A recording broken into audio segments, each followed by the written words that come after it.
Nika, kā daudzi sirsnīgi dēvē komponistu Imantu Kalniņu, šogad atzīmēja savus 70 gadu jubileju. Lai gan pats komponists stāsta, ka nav plašu un publisku svinību mīļotājs no vērienīgas savas dzimšanas dienas svinēšanas, viņam izvairīties viss neizdevās. Un arī Liepājā šīs vasaras sākumā notika 2 jubilāru godināšanas pasākumi.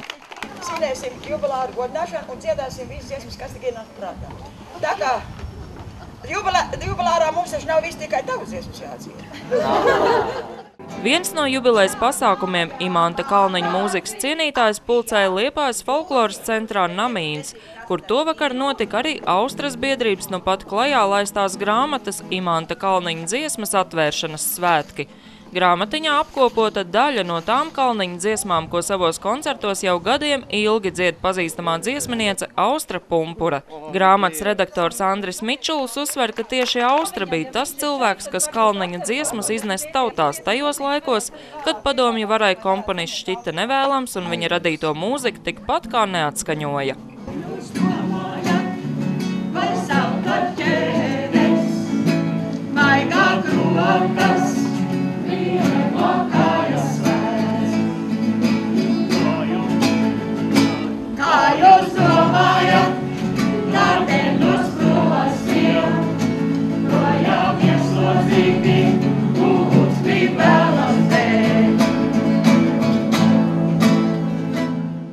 Mēs dziedājām teātrī, un viņš ik pa laikam atnes jaunu dziesmu iedevu, ko es iemācījos pats sev. Neprātā nenāca, ka es koncertā dziedāšu.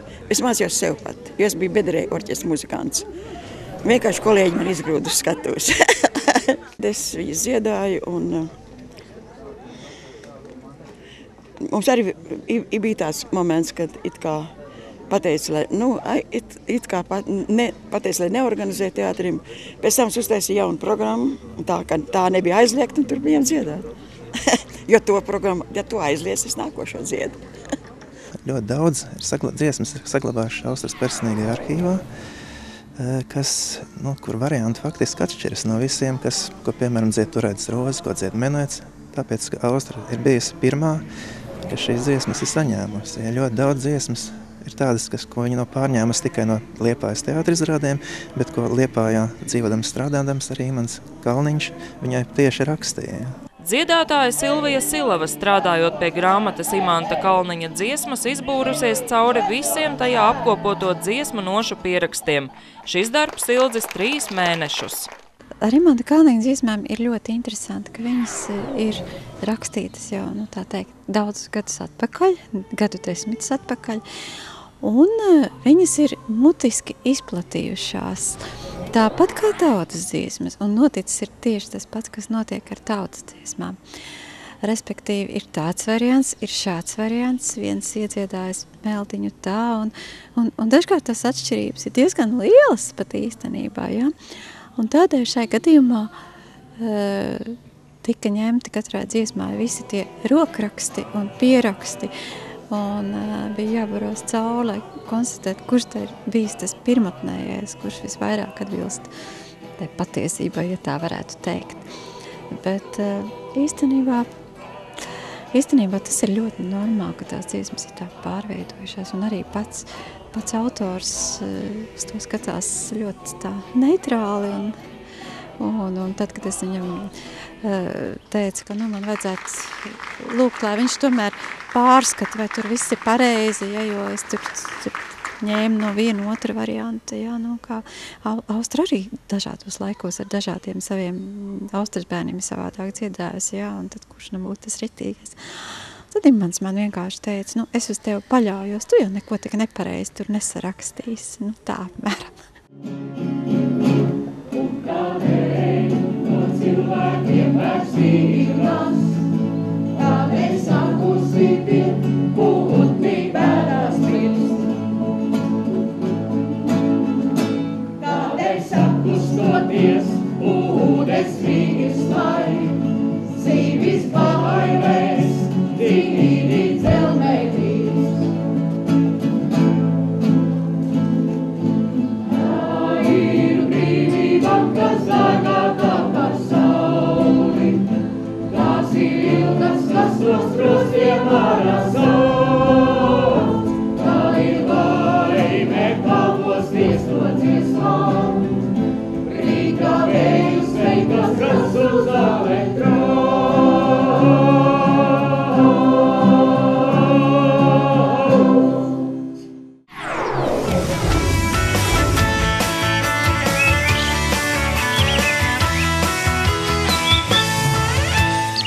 Imanta Kalniņa dziesmas tovakar Namīnā dziedāja gan Austra Pumpure un viņas Austras bērni, gan arī daži no Liepājas teātra vecajiem aktieriem. Pirms vairākiem gadu desmitiem viņi Liepājas teātrī spēlēja Princi un Ubaga zēnu, Brēmenes muzikantus un citas izrādes, kurās skanēja Imanta Kalniņa mūzika. Es vienalga lasu, kuru presi gribu, arī pēdējo. Visur ir rakstīts, cik Imantam sievas, kā sauc, cik bērni, bet to, ka viņš ir strādājis Liepājas teātrī un ka viņš ir mūsu pirmā mīla un ka mēs esam varbūt viņam pirmā mīla, par to neviens nerāda. Pirma viena glitene, hei, Džimī, vecos zēn, kad tu šitā nelaimējās, hei, Džimī, vecos zēn, hei, hei, Džimī, vecos zēn. Otra bija tāda pati, hei, Džimī, vecos zēn, otra bija tāda pati, hei, Džimī, vecos zēn, kad tu šitā nelaimējās, hei, Džimī, vecos zēn, hei, hei, Džimī, vecos zēn. Treša bija ļoti jauka, hei, Džimī, vecos zēn. Treša bija ļoti jauka, hei, Džimī, vecos zēn. Kad tu šitā palaimējās, hei, Džimī, vecos zēn, hei, hei, Džimī, vecos zēn. Kad tu šitā palaimējās, hei, Džimī, vecos zēn, hei, hei, Džimī, vecos zēn.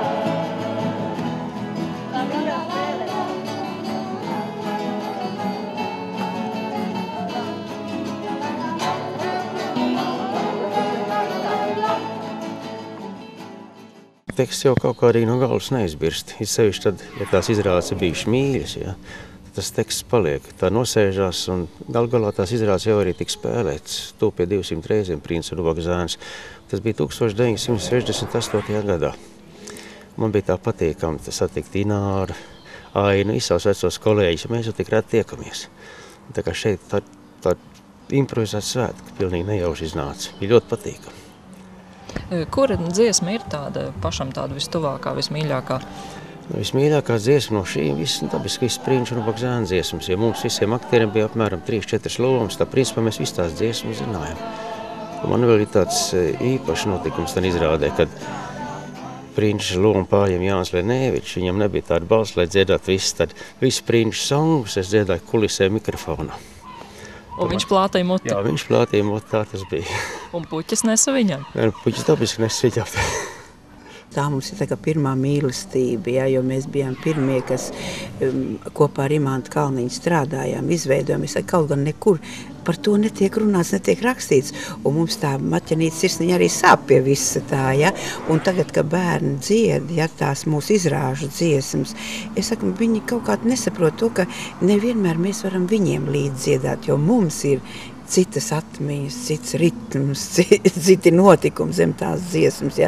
Viņiem tā ir skaists dziesma, bet paldies Dievam, ka viņi dzied un ka dziesmas iet no paudzes paudzē, ka viņas nepazūd. Ja. Bet tas skanējums tā kā mainās, jā, ar gadiem? Nu, bez šaubām, jo mums citas, kā saka, apakša cita, ja. Jo Imants rakstīja Princi dziesmas konkrētiem aktieriem. Jā. Vai viņi prata dziedāt vai neprata, ja, tas nebija apspriežams jautājums viņiem. Un līdz ar to tās dziesmas ir veidotas tam aktierim. Ja. Un tad es uzreiz, kā tā dziesma skan, es jau nevaru tā dūdot, ja, jo mēs jau viņas visas dejojām, tas viss bija kustībā, tas viss bija ar enerģiju, tas bija arī ar balss pārpūlēm.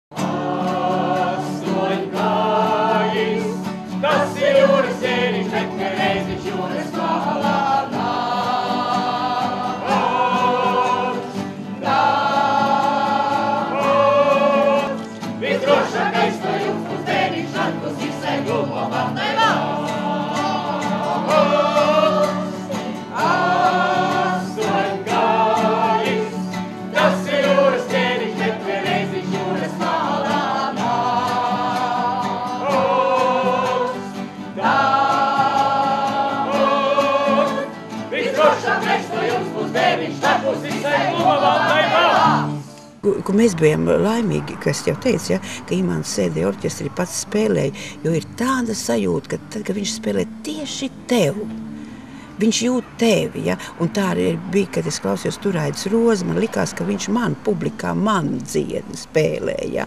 Jo viņš ļoti konkrēti, to ir grūti saprast, ja? un to ir grūti izstāstīt, un to ir arī grūti pārmantot, ja? Tas ir Dieva dots, ja? Un tagad jūs arī, kad tie bērni, kad dzied, ja? Jūs redzat, ja līdz ko viens tik tiešām dzied, ar sirdi un konkrēti kādam tā dziesma aiziet, bet ja tikai tā, tā dzied, bet arī labi, arī labi, jā, skaisti.